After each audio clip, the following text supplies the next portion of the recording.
Coucou tout le monde! Aujourd'hui, nous allons nous intéresser à l'étrange meurtre non élucidé de Patrice Enders. Alors, restez là!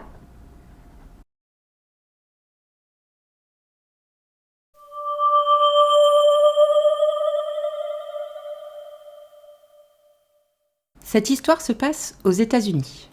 Nous sommes le 15 avril 2004 à Cumming, dans l'État de Géorgie. C'est en début d'après-midi que la police reçoit le coup de téléphone d'une personne qui souhaite déclarer une disparition inquiétante. La coiffeuse avec laquelle il avait rendez-vous n'est pas dans son salon et il y a quelque chose d'étrange. La police se rend sur les lieux et, en effet, non seulement la gérante du salon a disparu, mais sa voiture est garée devant de manière étrange. Son sac à main et son téléphone sont sur le comptoir. À côté, la caisse est ouverte. Elle a été entièrement vidée. Et tout laisse penser qu'il s'est passé un drame. Sa famille et ses proches vont malheureusement confirmer, car personne n'a de nouvelles de Patrice.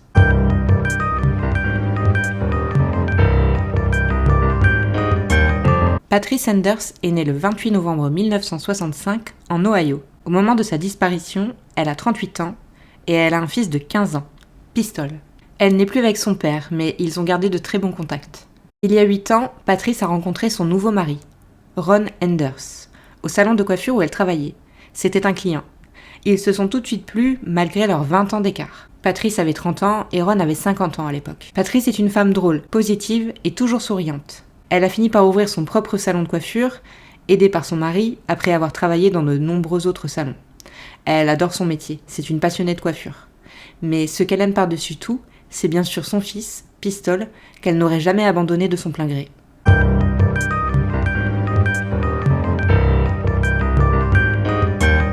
À 8h50, Patrice reçoit sa première cliente, Pam. Pam dira que Patrice était distraite. Elle quitte le salon à 11h05. À 11h10, c'est Paul qui arrive, puis qui repart à 11h27. La géolocalisation de son téléphone le confirme. À 11h35, elle reçoit un appel pour décaler un rendez-vous. Il dure 2 minutes. La cliente dira par la suite que Patrice était distante. À 11h50, un second appel retentit dans le salon. Personne ne répond. En parallèle, à 11h45, 2 témoins qui n'étaient pas ensemble ont vu des choses en passant devant le salon. Le problème, c'est qu'ils n'ont pas vu exactement les mêmes choses. Le témoin 1 a vu garer devant le salon, elle en est sûre, une Chevrolet Lumina bleue immatriculée en Géorgie. Près de la voiture, elle a vu 2 femmes, une grande brune et une femme plus âgée qui se tenait la main. Le témoin 2 a vu une Ford Focus bleue ou une Malibu bleue. Et lui, il a vu un homme aux cheveux longs. Tout ce qu'on peut en conclure, c'est qu'il y a bien quelqu'un qui a débarqué en voiture et que Patrice est parti avec lui, et probablement sous la contrainte.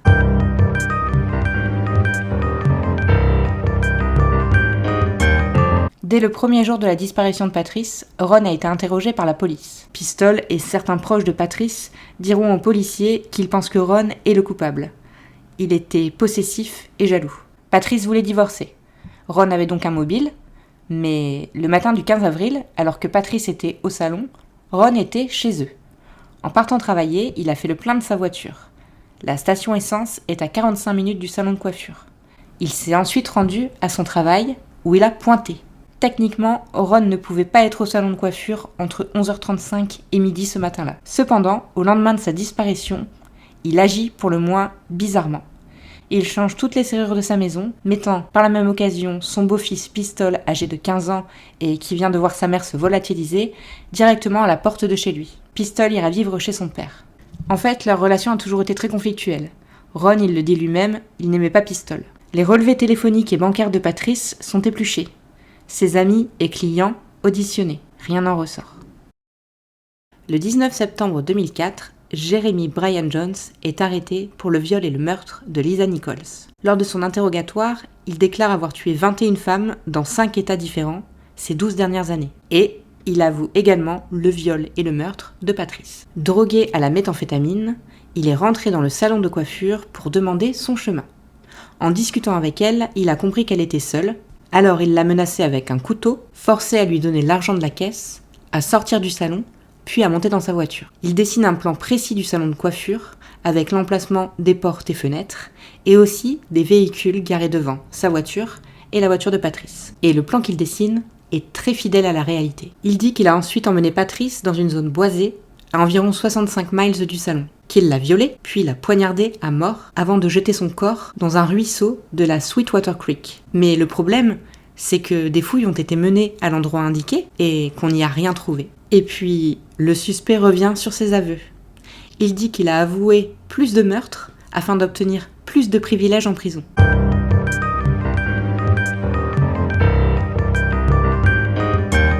Le 6 décembre 2005, 600 jours après sa disparition, le corps de Patrice est retrouvé.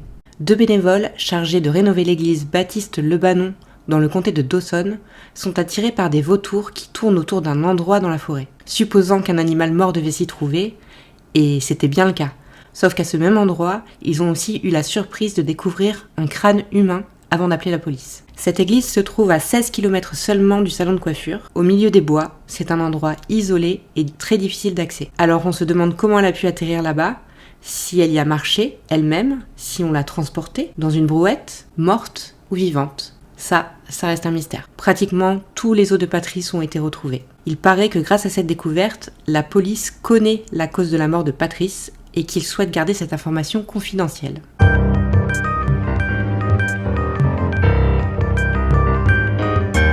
L'enquête est toujours en cours. Même si Patrice n'a pas été retrouvé à l'endroit indiqué, l'implication de Jeremy n'est toujours pas formellement exclue. Jeremy Brian Jones a été condamné à la peine de mort et il est actuellement toujours dans le couloir de la mort. On pense également à un autre tueur en série, Gary Michael Hilton, car dans ses déclarations, il a dit à la police qu'il s'arrêtait souvent dans les salons de coiffure à l'heure du déjeuner pour demander de l'argent. Et il n'a pas d'alibi le jour de l'enlèvement de Patrice. Il est donc lui aussi potentiellement suspect, encore à l'heure actuelle. Ron est décédé le 8 octobre 2023. Il a continué d'agir très bizarrement à la découverte du corps de sa femme.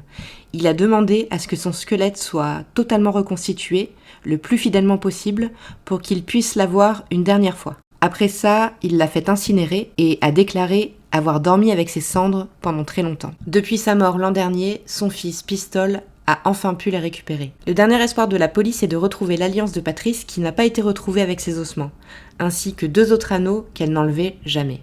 Même si on ne sait toujours pas ce qui s'est passé dans les détails les dernières heures de Patrice, on a quand même les grandes lignes.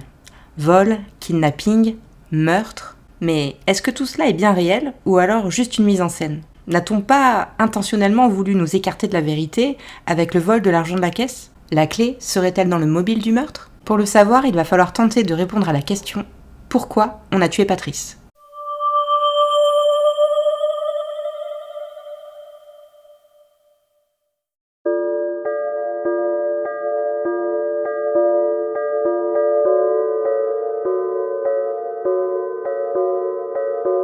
Même si Ron ne pouvait pas se trouver au salon de coiffure le matin de l'enlèvement, c'est que c'est justement pendant ce laps de temps où il a un alibi incontestable qu'une personne planifierait un meurtre qu'elle aurait commandité. Et si Ron avait peur de perdre le divorce, sa maison, son train de vie, sa femme il l'avait déjà perdue. Alors afin d'éviter de perdre la face, il décide de trouver quelqu'un pour la faire disparaître. Pas forcément un professionnel, mais quelqu'un dans le besoin qui ferait n'importe quoi pour avoir un peu d'argent. Quelqu'un qu'il rencontre peut-être par hasard, dans un bar, lors d'une discussion un peu alcoolisée, ou alors un ami qui aurait une dette envers lui.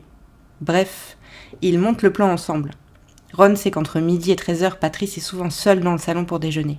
Il suffit d'y pénétrer, armé, de demander l'argent de la caisse, puis de la forcer à monter dans la voiture en la braquant, et de l'emmener dans un endroit isolé et difficile d'accès pour l'exécuter. Si le plan n'a été monté qu'entre 2 personnes en discussion privée, surtout pas sur des téléphones, et que l'argent ait été donné directement de la main à la main, ça aurait pu ne laisser aucune trace.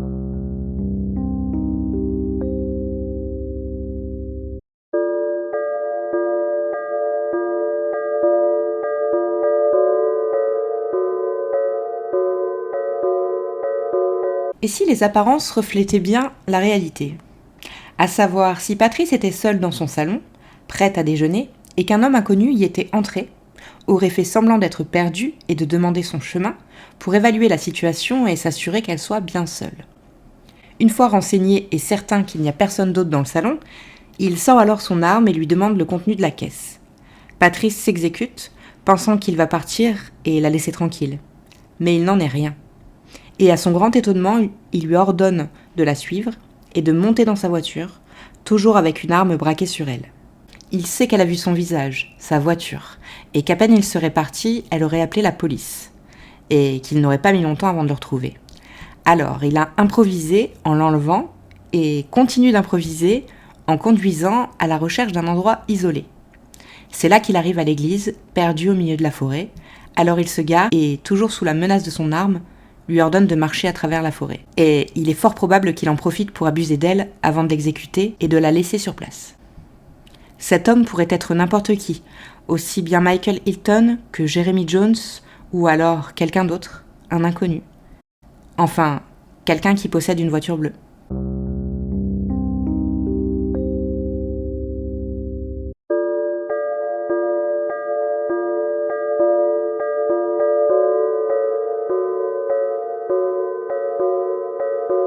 Souvenez-vous, le jour de sa disparition, les clientes du salon ont trouvé Patrice distante et distraite, comme si elle pensait à autre chose.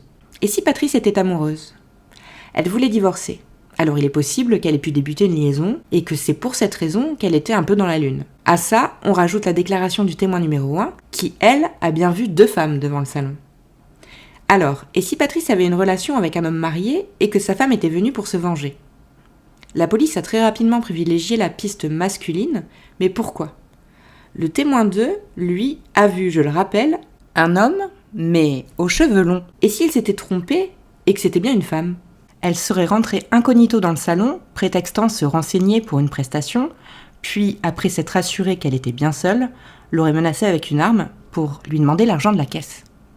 Ce détail, qui a son importance, a pour but de mener la police vers la piste crapuleuse, afin de masquer le réel mobile du crime. Si elle l'avait abattu directement sur place, sans rien voler, on aurait directement cherché à connaître les ennemis que pouvait avoir Patrice. Mais là, pas du tout. Donc, une fois l'argent de la caisse en poche, elle force Patrice à monter dans sa voiture et elle part en direction de l'église. Elle sait très bien où elle se rend, car tout cela était prémédité. C'est une fois dans la voiture, sur le trajet, qu'elle lui révèle sa véritable identité. Et après l'avoir abattu dans les bois, elle récupère son alliance et ses anneaux. Le soir, elle les montre à son mari pour bien lui faire comprendre que la prochaine fois qu'il la trompe, c'est lui qu'elle va tuer.